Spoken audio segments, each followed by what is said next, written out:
Hello बच्चों, आज जो है अर्थमेटिक की जो है ट्रिक 004 देखते हैं कि ये क्या है। और इसमें हम जो है दो अंकों की जो संख्या होगी उसे बहुत तेजी से मल्टीप्लाई करना सीखेंगे। तो चलिए शुरुआत करते हैं। क्या है ट्रिक?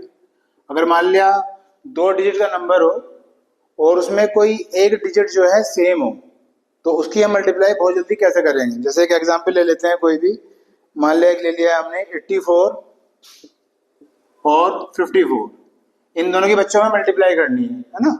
तो मल्टीप्लाई करने के लिए क्या काम करेंगे, पहले पहचान कर लो इसकी कि 2 डिजिट का नंबर होना चाहिए आपका। तो ये 2 डिजिट में नंबर है और जो 4 है ये कॉमन है, यानी कि एक डिजिट दोनों में कॉमन हो, सेम हो, चाहे वो पहले वाले डिजिट हो चाहे वो दूसरे वाले डिजिट हो, उससे कोई फर्क नहीं पड़ता, लेकिन वो सेम होनी चाहिए। जैसे इसमें 4 सेम आ रहा है, तो हम इसकी मल्टीप्लाई फास्ट कैसे कर सकते हैं देखिएगा। तो ये जो 4 लिखा हुआ है इसका आप स्क्वायर कर दीजिए। तो 4 का स्क्वायर बच्चों क्या होता है? 16 होता है। तो 16 का 6 ले लीजिए और जो 1 है वो क्या हो गया बेटा? कैरी हो गया। ठीक, इतना करना है। ये कैलकुलेशन मैं साइड में कर रहा हूँ ऐसे, और जो मेन नंबर आएगा वो इधर लिख दूंगा मैं आपको।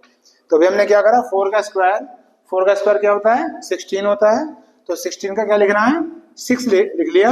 और ये जो 1 है ये 1 क्या हो गया? कैरी हो गया। ठीक, उसके बाद जो नंबर डिफरेंट डिफरेंट थे, जैसे इसमें 8 और 5, ये दो नंबर जो हैं अलग हैं, डिफरेंट हैं, इन दोनों को कर लो आप प्लस, ऐसे। ठीक है, और इसकी मल्टीप्लाई उसमें कर देनी है जो नंबर सेम था।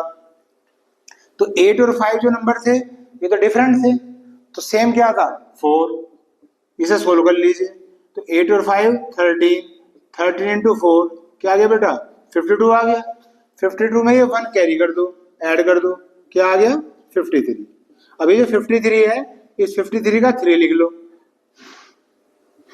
और ये जो 5 है ये फिर कैरी हो गया आपके। ठीक, अब ये जो पहला नंबर था यहाँ 8 है और यहाँ क्या 5, इनकी मल्टीप्लाई कर लो। 8 5 जा 40, और 40 में 5 जोड़ दो तो क्या आ गया? 45। तो इसका आंसर क्या आ गया बच्चों? 4536 आ गया। चेक करते हैं जी, ये आंसर आ गया। अब जैसे आपने ट्रिक सीखी है या समझी है, तो आपका दिमाग या बहुत से स्टूडेंट का दिमाग ये कह रहा होगा कि इससे जल्दी तो मल्टीप्लाई करके ही आंसर आ जाएगा। तो अगर आपका आंसर मल्टीप्लाई करके जल्दी आ रहा है तो ठीक है, लेकिन ये ट्रिक्स इसलिए बताई जा रही हैं कि अगर मान लिया आपकी कैलकुलेशन थोड़ी सी भी फास्ट है, अगर आप हर चीज़ को लिख लिख के करते हो तो फिर इस ट्रिक को सीखने का कोई फायदा नहीं है। लेकिन अगर आप वर्बली कर देते हो तो फिर ये आपको जरूर हेल्प करेगी।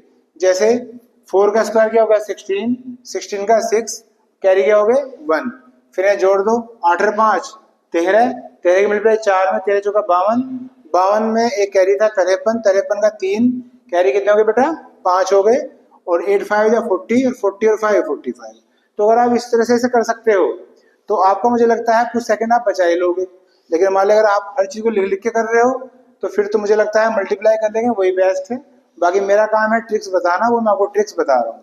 उम्मीद है आपको समझ में भी आई होगी और आप इसका यूज भी करेंगे। एक क्वेश्चन और कर लेते हैं इस तरह का ही। जैसे कोई नंबर ले लिया हमने 54 और 57, इनकी हमें मल्टीप्लाई करनी है। तो ये ट्रिक मैं पहले ही बता चुका हूँ, 5 वाली ट्रिक भी इसमें लग जाएगी। जो आपकी ट्रिक या तो 002 हो या 003 हो, लेकिन मैं इसको ही समझा रहा हूँ तो मैं इसको इस तरीके से करना चाह रहा हूँ। ठीक है, तो मैंने भी क्या बताया था आपको, इनकी मल्टीप्लाई करो। तो 4 7 जा 28 का 8 कैरी कितने हो गए बेटा? 2 हो गए। अब जो अलग अलग नंबर है डिफरेंट, उन्हें ऐड कर लेना है। तो अलग अलग यहाँ अलग अलग भी यही है। 7 और 4 कितने हो गए? 11। 7 और 4 कितने हो गए बेटा? 11। लिख के दिखा देता हूँ फिर। 7 और 4 हो गए 11, और 11 की मल्टीप्लाई कैसे कर देंगे? 5 में, जो नंबर हमारा कॉमन था। तो 7 और 4 11, 11 गुना 5 कितना हो गया? 55 हो गया। 55 में 2 कैरी थे, कितने हो गए बेटा? 57। 57 का क्या लिख लिया? 7 लिख लिया। तो कैरी कितने हो गए? अब 5 हो गए। अब पहले नंबर की मल्टीप्लाई, 5 5 जा 25, और 25 में 5 ऐड कर दो, क्या आ गया? 30। तो ये आंसर आ गया हमारा 3078। अभी इसी क्वेश्चन को हमने एक ट्रिक से और किया था।